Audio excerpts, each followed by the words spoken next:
Hey everyone, Porsche Racer 14 here, and I thought I'd share a replay in my room. Haven't played it in a while, been grinding up on my Baltimore, and decided to take it out for a spin today. So first time in it, and you might hear some different voice. Today's National Talk Like a Pirate Day, so I turned it on just for fun, I guess, or something different anyways, in the spirit of things. But yeah, out here in the room, so I'm gonna go support our destroyer going up into A and see what we come up against. Now I see they got a Baltimore on their side there. I have to be mindful of that. He's most likely running radar and a couple destroyers and lots of battleships still. So we'll see how that goes. But I'm not too particularly worried, at least not as the same kind of worries as I have if I was in a Baltimore. You gotta be really mindful of the enemy forces and your position.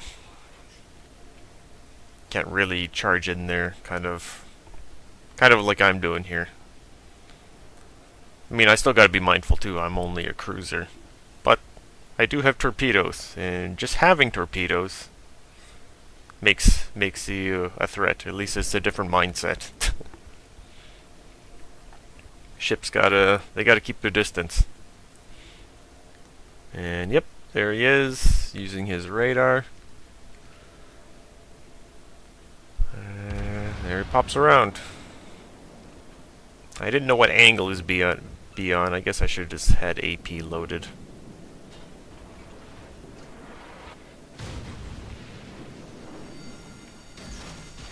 But we're gonna make him turn away. Or at least get out of here.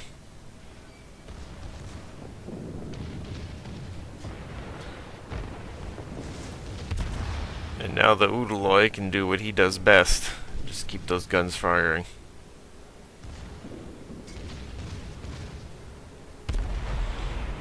Now in this kind of position, the Roon's kind of at a disadvantage. He's only got one forward firing gun.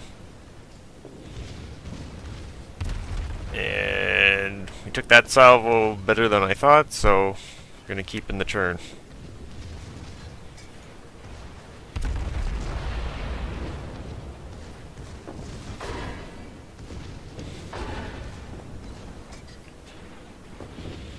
And the thing is, with the Roon, I can out DPM the Baltimore.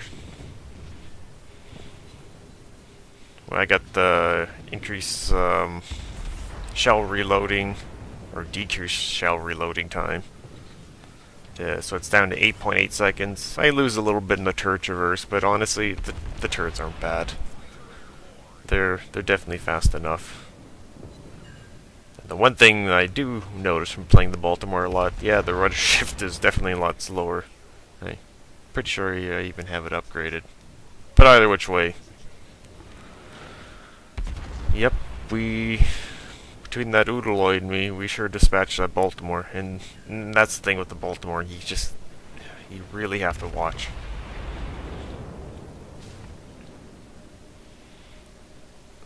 Though if I was him, I would have popped my radar way later. At least clear the islands, at least get your guns on something. But, yeah. I mean, radar is okay, but it's very situational in how effective it can be. If he would have had another destroyer with him, with a good gunfire rate, it might have been a little bit different. Actually, it would have been a lot different. Destroyer could have smoked them up. They could have, so could have been a lot different. But you really have to watch who you're with. You definitely don't want to be the first one going into caps. I've learned that.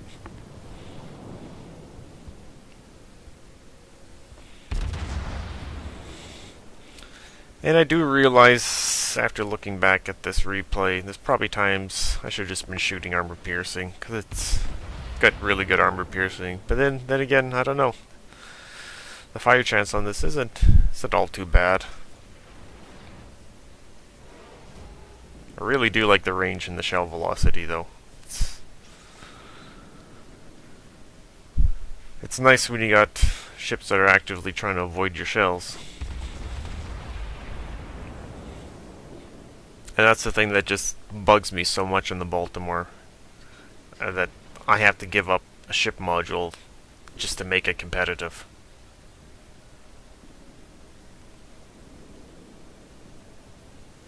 And I had a match just before this in the Baltimore, and I was not swatting planes down.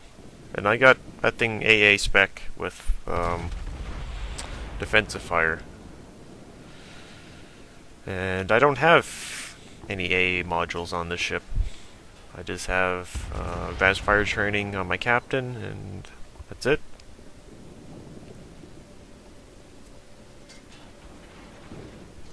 I mean, yeah, I know, different round, different players, but I don't know. Sometimes it just seems like Roon, even though has technically a lower AA rating, she does okay for not having defensive fire. But if CVs start making a comeback or playing more, maybe I'll throw it on. I mean, the Hydro's good, but generally with the Roon, I'm not really getting too close to worry about using Hydro. Then again, it's really nice in the late stage of game. Just smarter playing, trying to be aware, helps you out a lot.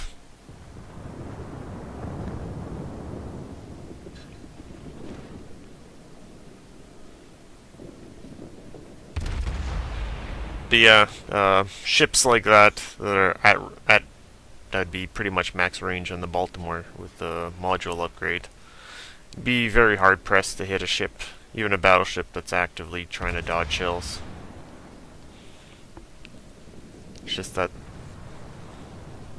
the shells are just really lazy, really floaty.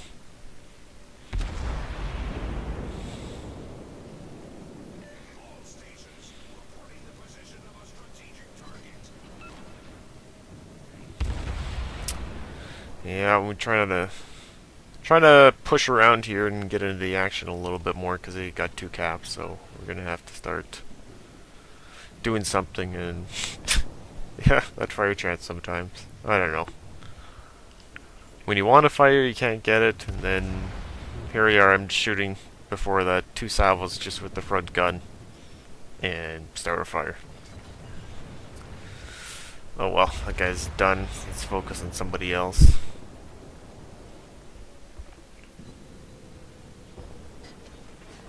I think that Turpit's, yeah, he's slowed down big time.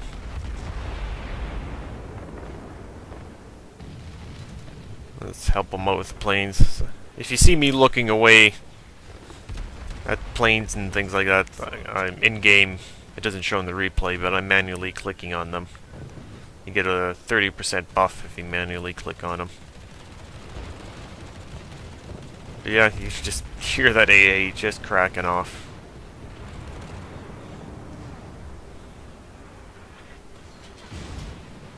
Like I was saying, for not having any AA modules on this, really effectively, you know, going all in on it, she does good. Had I had, you know, this done up for AA, I guess to play the classic support ship, like the Baltimore, I would have chewed up some planes really good. But I like the dispersion module on this, because it has good range. It just tightens up the shells. You know, that little bit of buff to secondaries.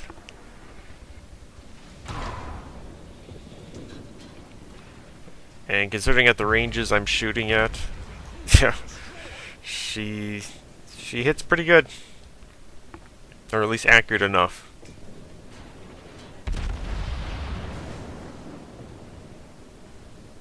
Yeah, don't want to beach. Nope, don't want to beach.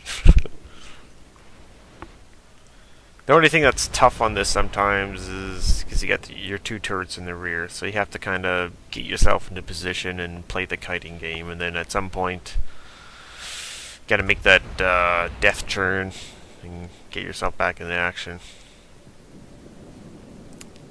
I mean, ideally, I guess if he had their entire, well, not their entire team, but their team pushing around on certain maps, and you're kind of like maybe not the last guy, but the second or third last straggler back there. You could just sit there and kite all day.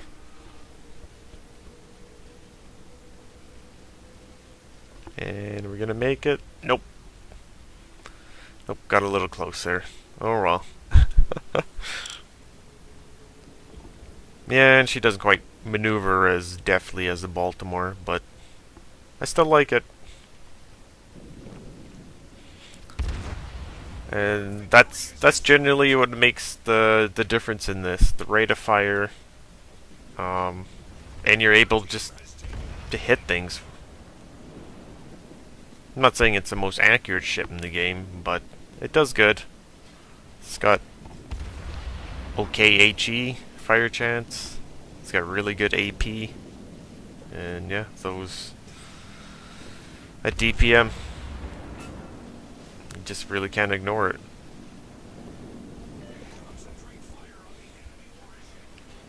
And it has torpedoes with good launching arcs, like forward firing. Which means you can push in, and if you see a battleship or something real close, you can at least help even the odds. Our team has taken the lead. Yeah, this is one part I probably just should have been shooting armor piercing, because the Colorado will take the armor piercing damage a lot better than trying to light fires on this guy.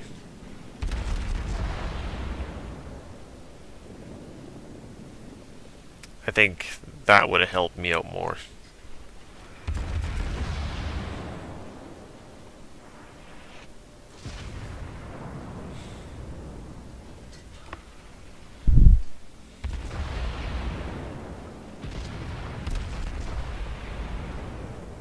But yeah, it was fun taking out the Roon.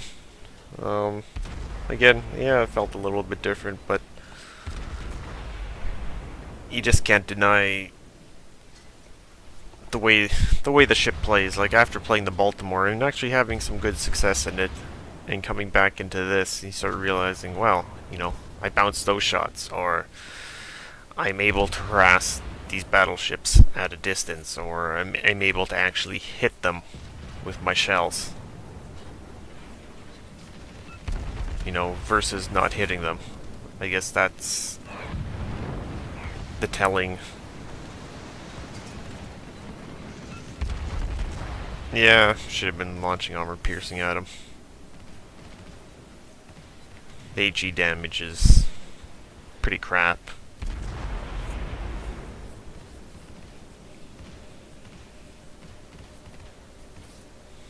But still enjoy it. It's still fun, and I'm just really close to getting concealment expert on this, which would really help out, because I also throw this captain on my Scharnhorst. There we go. Fires.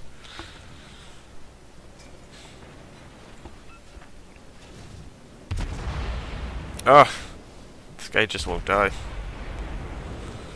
Yeah, especially like that, and when he turned flat like that, that armor piercing would have done a heck of a lot more damage. So that was a mistake on my part. Could have dispatched that Colorado a lot quicker.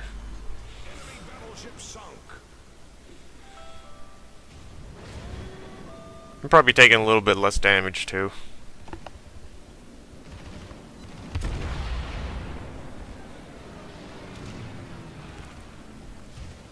But yeah, trying to focus on the squadrons, trying to get rid of them.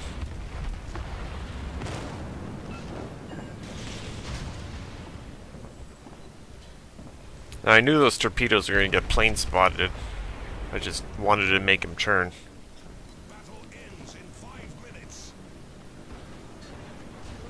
Because I figured he was trying to set up for a ram. And I wanted to leave myself some little bit more time here, just to make sure I finish him off. But apparently that didn't dissuade him enough. But either which way, I would have made it past him. And those torpedoes, they really come in handy when you just can't drop them with guns. That's the difference between the Baltimore and Roon. Anyways, folks, hope you guys enjoyed this, and if you're working up the German cruiser line, hope you get to the Roon. It's a fun ship. Alright, that's Porsche Racer 14 signing off. See you folks in the high seas.